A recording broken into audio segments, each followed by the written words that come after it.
राधे राधे दोस्तों, बहुत बहुत स्वागत है आप सभी का एक बार फिर से आपके अपने चैनल पर। दोस्तों, पूजा तो देखिए हम सभी लोग प्रतिदिन अपने घर में करते हैं और सबका पूजा करने का जो तरीका होता है दोस्तों, वह भी अलग अलग होता है। पूजा में सबसे ज़रूरी जो चीज़ होती है वो होती है भाव, और भगवान हमारे सिर्फ भाव के ही भूखे हैं। लेकिन अगर इस पूजा को सही नियम और सही तरीके से किया जाए, छोटी छोटी बातों का अगर ध्यान रखा जाए, तो भगवान तो प्रसन्न होंगे ही, लाभ भी अधिक प्राप्त होगा और उसके साथ के साथ हमारे जीवन में भी सकारात्मक ऊर्जा का भाव पैदा होता है, यानी कि हमारे जीवन में सकारात्मक ऊर्जा आती है। तो चलिए दोस्तों, आज इस वीडियो में देख लेते हैं कि हमें कौन सी ऐसी चीज़ें हैं जो प्रतिदिन पूजा करते समय ज़रूर करनी चाहिए। उसके साथ ही कई बहनें मुझे पुरानी वीडियो में कमेंट करके पूछी हैं कि पीरियड्स के समय पूजा कैसे करें, और घर में अगर पति पहले ऑफिस पूजा करके चले गए हैं या भगवान का सुबह भोग लग गया है तो हम पूजा करें या भोग कैसे लगाएं। तो आइए दोस्तों, इस वीडियो में देख लेते हैं इन सभी बातों की जानकारी। उससे पहले चैनल को सब्सक्राइब ज़रूर कर लीजिएगा और वीडियो को भी लाइक कर दीजिएगा। पहले पूजा करने का एक सही समय निश्चित कर लीजिए।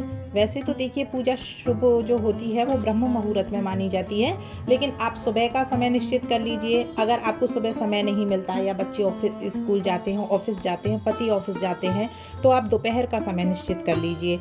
अगर आप दोपहर से पहले जो बीच का समय होता है दोस्तों, आप उसमें भी पूजा कर सकती हैं। कहने का मतलब ये है कि एक सही समय निश्चित कर लीजिए कि हमें घर का सारा काम करके या हमें ऑफिस जाने से पहले इस सही समय पर एक पूजा करनी है, तो वो सही समय आपके लिए हो जाएगा और प्रतिदिन आप उसी समय पर भगवान की पूजा अर्चना कीजिए। दूसरी बात, प्रतिदिन देखिए नहाकर घर का सारा काम जब आपका फ्री हो जाए, या फिर आप घर का काम बाद में करती हैं पहले पूजा करती हैं, जो भी आपको सुविधा लगे और जिस समय आपने पूजा करना निश्चित किया है उस समय देखिए नहा धोकर साफ स्वच्छ कपड़े पहनिए और साफ ज़मीन पर बैठिए। आपको आसन लगाना है, यानी कि आसन बिछा करके बैठना है, आपको ज़मीन पर सीधे नहीं बैठना। और दूसरी बात देखिए दोस्तों, कभी भी खड़े होकर भी पूजा नहीं करनी चाहिए, तो हमेशा आप पूजा बैठ कर कीजिए। घर में हमेशा बैठ कर पूजा कीजिए।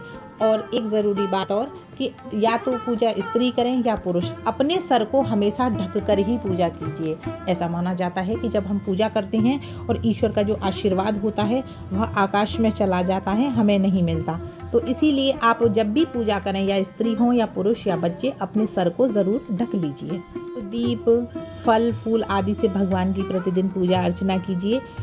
पंचदेवों की पूजा देखिए आप ज़रूर कीजिए। पहले भगवान गणेश की पूजा कीजिए, उनके चित्रों की भी पूजा देखिए आप कर सकते हैं। अगर आपके यहाँ भगवान की प्रतिमा नहीं है तो आप तस्वीर रख के तस्वीर की भी पूजा कर सकते हैं। तो सबसे पहले भगवान गणेश की पूजा कीजिए, सूर्य देव की पूजा कीजिए, माँ भगवती की पूजा आप ज़रूर कीजिए।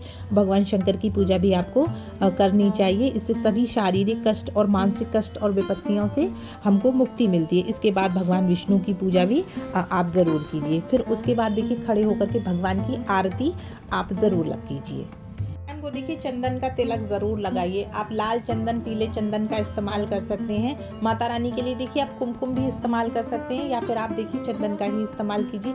मुझे ऐसा लगता है कि जो चंदन का इस्तेमाल होता है दोस्तों, वह हम सभी देवी देवताओं के लिए कर सकते हैं, क्योंकि देखिए जब हम पंचदेवों में महादेव की पूजा करते हैं तो हम महादेव को कुमकुम रोरी का चंदन नहीं लगा सकते, इसलिए आप लाल चंदन या पीले चंदन का इस्तेमाल करें तो यह सही माना जाता है।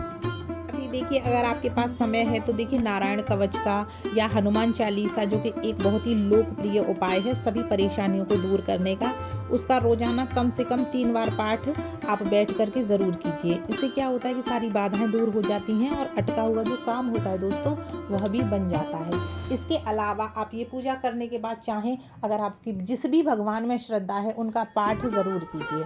आप चाहें तो लिंगाष्टक का भी पाठ कर सकते हैं, आप चाहें तो दुर्गा चालीसा का भी पाठ कर सकती हैं। कहने का मतलब है जिस भी ईश्वर में आप श्रद्धा रखती हैं, जिन भी देवी देवताओं में आपकी श्रद्धा है, उनका पाठ आप ज़रूर से ज़रूर कीजिए, तभी आप पूजा के आसन से उठिए।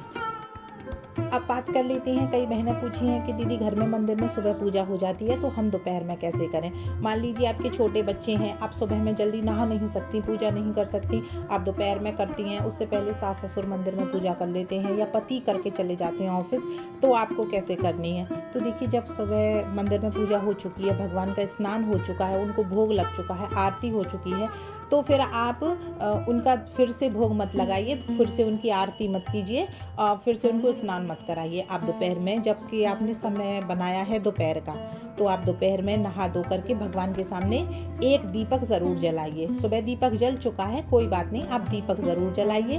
भगवान के सामने हाथ जोड़ करके आशीर्वाद लीजिए, माथा टेकिए, मन ही मन उनको प्रणाम कीजिए। और जो पाठ आप करने का सोचती हैं, एक पाठ करने का सही नियम घर में बना लीजिए कि आपको इन देवी देवताओं का पाठ करना है। मान लीजिए हनुमान चालीसा का, दुर्गा चालीसा का, भगवान शिव का रुद्रा अष्टक का, जो भी पाठ होते हैं दोस्तों, तो वो आप पाठ उस समय कर लीजिए एक दीपक जलाने के बाद, ठीक है। तो भगवान को फिर से स्नान आपको नहीं कराना है। दूसरी बात, मान लीजिए आप सुबह में स्नान कर ली हैं, तो भगवान के स्नान के लिए पानी वगैरह पति को दे दीजिए, उनके बर्तन वगैरह धो करके मंदिर के लिए दे दीजिए। अगर आप स्नान नहीं की हैं तो बर्तन वगैरह धो दीजिए, लेकिन भगवान के स्नान के लिए जो पानी देते हैं वो आप बिना स्नान के मत दीजिए। अच्छा, कई बहनें मुझसे पूछी थी पिछली वीडियो में कि दीदी जैसे हम कुछ खा लेते हैं, छोटे बच्चे हैं उनको दूध पिलाते हैं, कुछ खा लेते हैं, तो फिर दोपहर में पूजा कैसे करें।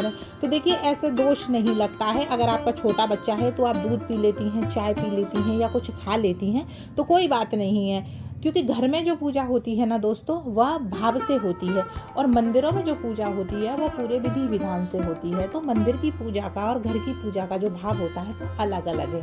तो अगर आप दोपहर में, छोटा बच्चा है, दोपहर में पूजा करती हैं, सुबह कुछ खा लेती हैं, तो इसमें परेशानी की बात नहीं है, कोई दोष नहीं लगता है। आप निश्चित होकर के दोपहर में भगवान से पूजा अर्चना करके आशीर्वाद मांग सकती हैं।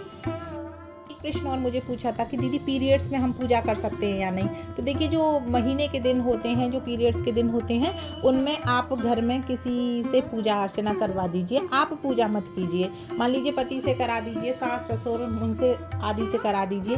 लेकिन अगर मान लीजिए घर में कोई नहीं है और आप ही को पूजा करनी है, तो फिर परेशानी आ जाती है। इतने दिन तो भगवान को ऐसे नहीं बिठा सकते, और आपका पूजा करने का मन भी है।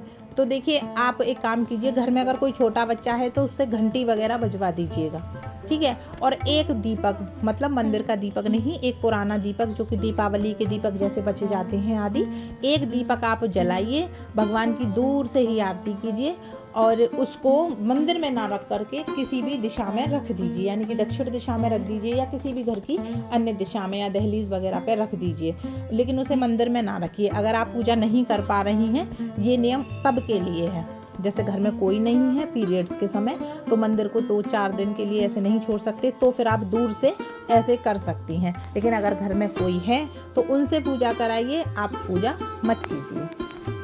इसके साथ ही अगर आपके कोई और प्रश्न है, कोई सुझाव है, तो आप मुझे कमेंट करके ज़रूर बता सकते हैं। वीडियो कैसा लगा इसका कमेंट भी ज़रूर कीजिएगा। मिलेंगे एक अगली वीडियो में, तब तक के लिए राधे राधे।